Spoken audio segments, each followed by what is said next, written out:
মুহূর্তে সবচেয়ে বড় খবর আবারও ভাঙড় বিধানসভা নিয়ে। কারণ ভাঙড় বিধানসভায় আইএসএফের ডাবর নেতা ওইদুল ইসলাম তিনি একেবারে বিস্ফোরক মন্তব্য করলেন। ক্যানিং পূর্ব বিধানসভা থেকে একেবারে বুথ লেভেলের যারা নেতৃত্ব আছে, পঞ্চায়েতের প্রধানরা আছে, যোগাযোগ করছে 26-এ আইএসএফের হাত ধরতে এসছে। কিন্তু এখানে বড় প্রশ্ন হয়ে যাচ্ছে, শওকত মোল্লা বারবার বলছে আইএসএফের পাঠতলা থেকে যাচ্ছে। তাহলে কি ওইদুল ইসলাম যে দাবিটা করছে যে তৃণমূল কংগ্রেসের পাঠতলা থেকে মাটি সরে যাচ্ছে ক্যানিং থেকে ও ভাঙড় থেকে, সেই মন্তব্যটা কি একটা সঠিক হতে চলেছে? তিনি কি বলছে আমাদের ক্যামেরার মুখোমুখি আপনাদের শোনাবো। হাজার চেষ্টা করলেও নৌসাদ ভাঙড় বাঁচাতে পারবে না, ভাঙড়ে বা তৃণমূল কংগ্রেস নেবে, কি বলবে?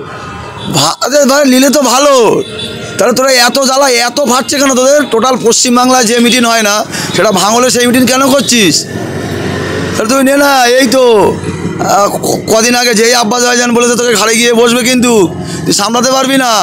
তুই বুথে বুথে মিটিং করছিস, তোদের বুথ সভাপতিরা আমাদের সঙ্গে যোগাযোগ করছে আইএসএফে জয়েন করবে।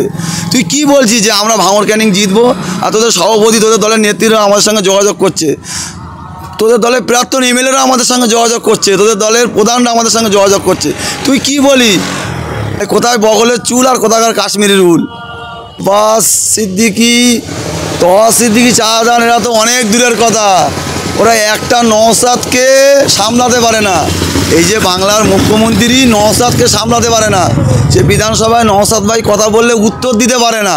যেই বলেছি তুই দাঁড়া না, ভাঙড়ও দাঁড়া, ক্যানিংও দাঁড়া, তোর বিরুদ্ধে আমরা নওশাদ সিদ্দিককে খাড়া করবো। তাহলে এত ভয় লাগছে কেন? এত ফাটছে কেন? প্রত্যেকটা বুথে বুথে গিয়ে কেন মিটিং করছিস? তুই কত বড় ষাঁড় সে আমরা জানি। আর তুই হলি জারক সন্তান, জাতির কলঙ্ক। এই বিগত দিন যেটা করে আসছিস আমরা দেখছি, তুই হিন্দু ভাইদেরকেও ঠকাচ্ছিস, মুসলমান ভাইদেরকেও ঠকাচ্ছিস। তোর কাজ হলো এটা। তুই ক্ষমতার পাওয়ার জন্য তোর পাতলাতে মাটি সরে যাচ্ছে, সে কথাটা কেটা বলবে? পুরো পরিষ্কার হয়ে যাচ্ছে। ওই বলেছে না সিদ্দিক আগে একটা আমার শাহজাহানকে সামলাক, তারপরে আব্বাস নওশাদকে সামলাবে। আমি এটা বলে দিচ্ছি।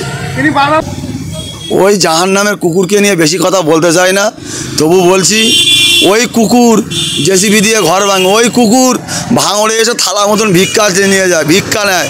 ওই কুকুর এমন একটা জায়গায় টাকা নিয়ে যাচ্ছে, সেই টাকা কম হয়েছে বলে ওই কুকুর আবার তানাকে চড় মারলো। তৃণমূলের ভালো একটা হেভি ওয়েটের নেতাই ভাঙড়ে তানাকে থাপ্পড় মারলো। ওই কুকুর, ওই জাহান নামের কুকুর হলো নেড়ি কুত্তা। ও ঘেউ ঘেউ করবে, ঘেউ ঘেউ করে, কিন্তু ল্যাস গুটিয়ে পালাবারও সময় আমরা দেবো না এই ভাঙড়ের মাঠে। আর ভাঙড়ের মানুষ ওনাকে জ্যান্ত খবর দেবে 2026, এবং ক্যানিংয়ের মানুষ। আর ক্যানিংয়ের মানুষকে একটা কথা বলতে চাই, কোনো ভয় খাবার দরকার নেই। আসছি আমরা খুব তাড়াতাড়ি। আমরা ক্যানিংয়ে দাঁড়িয়ে থেকে ভোট করাবো, ভাঙড়ে দাঁড়িয়ে থেকে ভোট করাবো গণতন্ত্র প্রক্রিয়ায়। তবে পুরুষের মতন কাজ আমরা করব না। আমরা মনে করি না, আমরা মনে করলে অনেক কিছু করতে পারি, কিন্তু আমরা করি না। কেন? আমাদের নেতায় নীতি আদর্শ মেনে চলি। আমাদের এমন একটা নেতা, তার নাম হলো নওশাদ সিদ্দিকী, তার নাম হলো বিশ্বজিৎ মাইতি। সেই নেতার নীতি আদর্শ মেনে চলে। তোমাদের নেতা কেউ কয়লা চোর, কেউ গরু চোর, কেউ চাকরি চোর, কেউ শিক্ষা চোর, কেউ আবাস যোজনা ঘরের টাকা চোর, কেউ কারো জমি লুট করে খাচ্ছে, পরের জমি করে নিয়ে ওর নামে রেজিস্ট্রি করে নিচ্ছে, কেউ ঘর ভাঙছে। ওই নটোরিয়াস ক্রিমিনাল ওনাদের ওখানে কিছু কিছু মানে কুত্তা, মানে পাঁচটা কুত্তাকে বলেছিল যে অমুকের ঘর ভাঙ, অমুকের ঘর ভেঙে ভেঙে ভিডিও করে আমার মোবাইলে পাঠা। ওই ক্রিমিনাল, চিন্তা করতে পারো, একটা মানুষ কলে পানি খাবে, সেই কল পর্যন্ত ভেঙে নিয়ে ক্যানিংয়ের মানুষকে কথা বলতে দেয় না। আর নয়, অনেক সহ্য করি নয়, একটুখানি ধৈর্য ধরো, এখন একটু ঘুরে যাও, পরে তোমরা সোজা যাবে। আমি এটা বারবার বলি। আমরা মানুষ আমাদের পাশে আছে, আমরা মনে করলে ঘটক কুকুর কেন তোমার ওই বাড়ির থেকে ফাঁকায় বেরোতে দেবো না। সিদ্দিক শাহজাহান হুজুর বলেছে যে আমার সিকিউরিটি তুলে লেখ, আমি সারা ভারতবর্ষ ঘুরে বেড়াবো। এই তুমি তো একবারে বললে না যে আমার সিকিউরিটিগুলো তুলে লেখ। তুমি হলো সার পোকা। তোমার মনে করলে না ভাঙড়ে মানুষ তোমার সার পোকার মতো হাত দিয়ে টিপে মেরে দেবে। হুঁশিয়ারি দিলেন একদম। কেন বলি? ও তো ক্রিমিনাল, ও তো মানুষ খুন করা কন্ট্যাক্ট নেয়। আজকের আমি ফের বলছি, এটা বারবার বলি, রাজ্জাককে কে মারলো? কেন মারা হলো? কেন এখনো বড় বড় ক্রিমিনাল ঘুরে বেড়াচ্ছে? কেন তাকে মারা হলো? কারা মারলো? কি কারণে মারা হলো? ওই নটোরিয়াস ক্রিমিনাল ভাঙড়ে এসে একের পর এক জ্বালিয়ে দিচ্ছে। কেন? এর আগে তো আরাবুল ইসলাম ছিল, এর আগে তো কাইজার আহমেদ ছিল, তাহলে আবার, এটা আমার কথা নয়, তোয়াস আসাদানের কথা, আবার ভাঙড়ে আরাবুল ইসলামকে দেখতে চায় মানুষ, আবার এই ভাঙড়ে কাইজারকে দেখতে চায়। কেন বলো তো? ওই ক্রিমিনালকে চায় না, যে মায়েদের চোখ দিয়ে পানি পড়ে, যে ভিক্ষা করে, ওই নটোরিয়াস ক্রিমিনাল ভিক করে। ভাঙড় থেকে পাটতলা থেকে মাটি সরে যাচ্ছে, সেই জন্য বাম কংগ্রেসের পায়ে পড়ছে বারবার। শওকত মোল্লা বিস্ফোরক মন্তব্য করছেন, কি বলবেন? দেখো, কার পায়ের তলা থেকে মাটি সরে যাচ্ছে, কে কোথায় কার সঙ্গে যোগাযোগ করছে, সেটা আমরা ভালো জানি।